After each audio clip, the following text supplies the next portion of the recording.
बाबा साहब कहते हैं, जब पढ़े लिखे लोग भी गलत बातों का समर्थन करने लगे तो ये समाज की सबसे बड़ी समस्या है।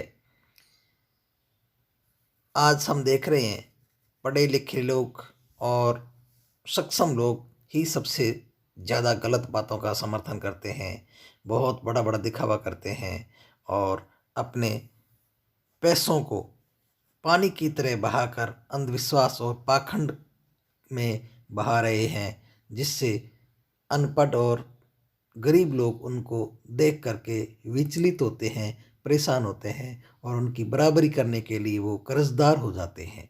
वो कहते हैं, उन्होंने इतना बड़ा फंक्शन किया, इतना बड़ा जमा जागरण और जगराता करवाया, इतने बड़े समारोह करवाए, तो हम भी वैसा करें। तो वो कर्जा लेकर के भी इस तरह के अनाप शनाप खर्चे वाले पैसे लेने के लिए, उनकी होड़ करने के लिए, यानी होड़ा होड़ गुड्डा फोड़ते हैं।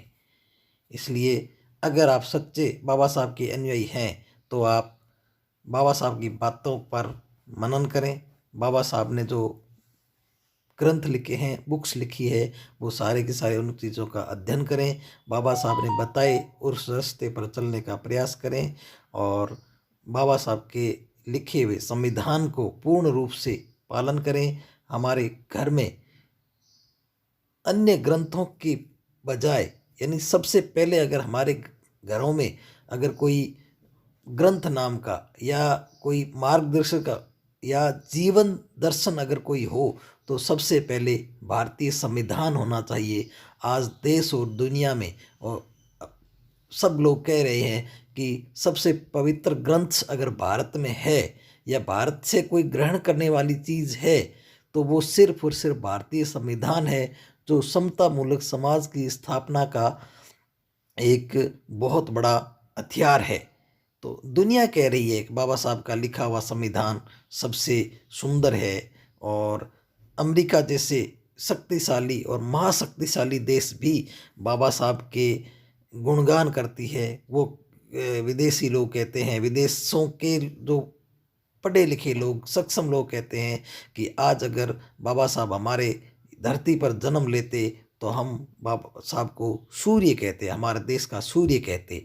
लेकिन हम लोग, हमारे देश में बाबा साहब ने जन्म लिया, बाबा साहब ने देश के समस्त विकास के लिए अपना जीवन कुर्बान कर दिया, अपने पूरे घर की बलि लगा दी। फिर भी हम बाबा साहब के रास्ते पर न चल के हुए, उनके रास्ते पर ना चल करके हम दुश्मनों के रास्ते पर चल रहे हैं, जो हमारे कोई काम के ही नहीं है। उन चीज़ों को, पाखंड को, देवी देवताओं को, मूर्ति पूजा को ढो रहे हैं। अपनी जीवन भर की कमाई हुई जो धन दौलत है वो सारा का सारा हम पानी की तरह बहा रहे हैं, कर्जदार हो जाते हैं, गुलामी कर रहे हैं। तो बाबा साहब ने जो रास्ता दिखाया था उस रास्ते पर चल करके हम सफल हो सकते हैं। बहुत कम कमाई के अंदर भी हम बाबा साहब के रास्ते पर चल करके और हमारा जीवन सफल कर सकते हैं। जय भीम।